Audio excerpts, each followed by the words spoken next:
Hey there, ladies and gentlemen. Welcome back to the Food Experience. Today's experience, chocolate chip cookies. And I will be baking them in the Kalorik Maxx air fryer oven. I have the grill edition, but either model will work just fine. In fact, this recipe will work in any oven or countertop oven, I could assure you on that. The recipe that I will be using comes from handletheheat.com. I will post a link back to their recipe down in my description. Make sure to check it out and give them credit where credit is due. And without further ado, let's go ahead and get it started. First, in a mixing bowl, you want 3 cups of all-purpose flour. I weighed mine out, which is 380 grams. A teaspoon of fine sea salt, 1 teaspoon baking soda, and you want to combine those together. So I'm using a whisk. In a stand mixer, add 2 sticks of room temperature butter. I'm using Tillamook extra creamy unsalted butter, 100 grams or a half a cup of granulated sugar, 1 1/4 cups or 247 grams of light brown sugar, using the beater attachment on my stand mixer, lowering it, and beating until the butter and sugars are well combined. And you want to do that on a medium speed. It should take around 1 to 2 minutes. Once the butter and sugars are combined, you can turn it off for a quick moment. Add in 2 teaspoons of vanilla extract, and also 2 large eggs at room temperature. You could also add a little bit of the flour mixture. You want to gradually add it. At this time, lowering the stand mixer and on low speed. As you start seeing the flour become incorporated, gradually add some more. Let it continue. As soon as that's all absorbed, then you could add more. You may even want to stop it and scrape down the sides of the bowl. Lower and let it continue. Continue adding more of the flour mixture. Continue adding some more, which is pretty much the tail end for me. Once everything is combined, turn off the mixer. And you may have a bunch you want to get rid of from your paddle attachment. Lastly, add the chocolate chips. And that's 2 cups of chocolate chips, which will be around 340 grams. Go ahead and manually mix that in together. It may be a little bit tough to do because the batter is super thick. Next, remove the dough from your mixing bowl. It's going to be really tough to do because it's super thick. And I am putting this onto Glad wrap, not my counter as it may look.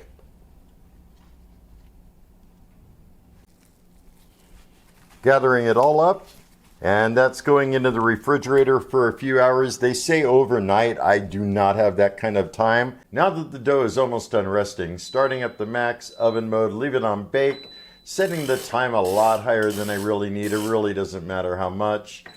Setting the temperature at 350 and letting it go. I will be using the bake tray that came with the Max. I put down some parchment paper and a little spot of butter around it just to hold it in place because I was near the end of the roll and it would have all curled up. Also, I want to let you know I took this out of the refrigerator about a half hour ago. You want to let it kind of get to room temperature so it's easy to scoop and drop onto the parchment paper. The instructions call for 3 tablespoons. I'm using a ice cream scooper,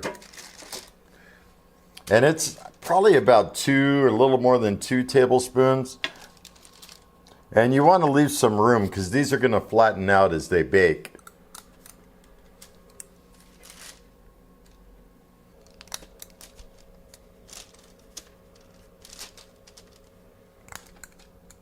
Since I'm not familiar with these and I don't know how much they're going to expand, and I'm not sure about the measurement, I'm starting with 4 at a time. See how they come out. If they come out too big, then I'll go smaller. The Max is up to temperature, inserting into the Bake To rack, closing the doors, adjusting the time. I'll leave it at 13 minutes. It says 11 to 13, and let her rip. Time's up. 13 minutes has elapsed. And it says until they're golden, and I'm not exactly sure if they're golden. They kind of are on the back side. You know, I'll flip the tray around and let them go for an additional minute or two at 350. These look like rather large cookies, folks, I'll be honest. They've been in there an additional minute. I think that's good enough. Removing them, and they need to cool for 5 minutes, and then I transfer them to a wire rack. The cookies have been cooling off about 5 minutes. Let's see if I could get them off of there. Oh yeah, no problem at all. Putting them on a wire rack and letting them cool off for probably at least 15-20 minutes. But those are looking really good. I will repeat and make the rest in the Kalorik Maxx. No need to go through that again with you guys. Now, I'll join you at the table and sample them with you. Welcome back, ladies and gentlemen. Here is the plate of chocolate chip cookies. Oh boy, does it smell amazing in here.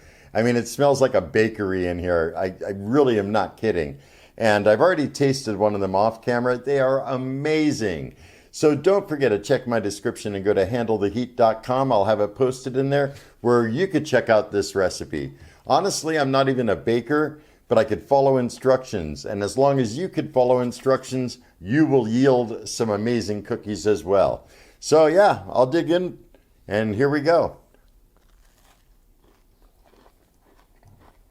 They've been cooling off for quite a while, and I'll tell you, the outer edges are like so nice and crispy, so is the bottom, but inside there's a little bit of softness left. The chocolate chips are amazing. I like milk chocolate. I could have got the dark chocolate chips, but I prefer milk chocolate over dark chocolate any day of the week. I was also thinking that it might be a good idea to add some butterscotch chips in there. Wouldn't have been half bad. But for this time I wanted to keep it simple since I am a little bit newer to baking, and these just came out way beyond my expectations. Also, before we check out, I am lighting the first candle on the menorah for Hanukkah. My family is Jewish, and tonight at midnight, which it almost kind of is the first night of Hanukkah, or the first day, or however you want to call it. But one candle is lit, and I'm feeling pretty good about all this. These chocolate chip cookies came out amazing. My dad loved them as well, and I totally recommend you checking them out. Don't forget to look at my description. I'll have a link back to the recipe at handletheheat.com. And if you have any comments, questions, or concerns, or ideas, or anything like that, drop me a line below. I love hearing from you guys.